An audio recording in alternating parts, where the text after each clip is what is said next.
Investigators believe the cousins were abducted while riding their bikes in Evansdale on July 13, 2012. Today at approximately 12:45 p.m., law enforcement was notified by hunters that they had discovered two deceased bodies in a wooded area. In 2012, two young cousins, Elizabeth Collins and Lyric Cook Morrissey, disappeared while riding their bikes, sparking a nationwide search. Their tragic deaths left their community shattered, and to this day, the killer remains unidentified. On July 13, 2012, 8-year-old Elizabeth Collins and 10-year-old Lyric Cook Morrissey set out on a bike ride in the small town of Evansdale, Iowa.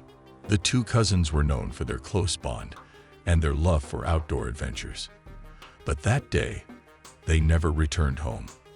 Their parents grew frantic and contacted authorities, setting off a massive search effort to find the girls. What started as a typical summer day soon turned into a nightmare.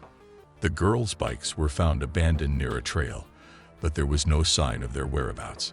The search for Elizabeth and Lyric intensified as the community came together to help, combing through fields, wooded areas, and nearby lakes.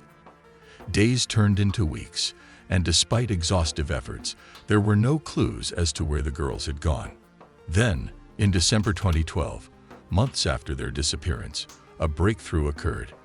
The bodies of both girls were discovered in a remote area of the Seven Bridges Wildlife Area, but the cause of death was not immediately clear. Authorities were baffled. How had two young girls ended up so far from where they were last seen, and why had it taken so long for their bodies to be found? Over the years, the case remained cold, and the community of Evansdale struggled to understand how such a horrific crime could occur in their small, tight-knit town. Several theories emerged during the investigation, but no arrests were made. Some speculated that the killer was someone familiar with the area, while others pointed to the possibility of a stranger abduction.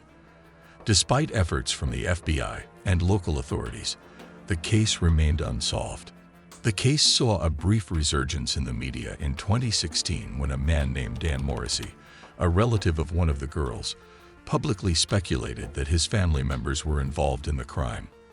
These comments raised eyebrows and led to additional scrutiny, but they did not lead to any new developments. Still, Elizabeth and Lyric's families never gave up hope. They continued to advocate for the case, pressing authorities to never close the investigation and to keep looking for the truth. To keep this case in the spotlight and help ensure their story is never forgotten, be sure to subscribe to our channel. Together, we can keep the search for answers alive.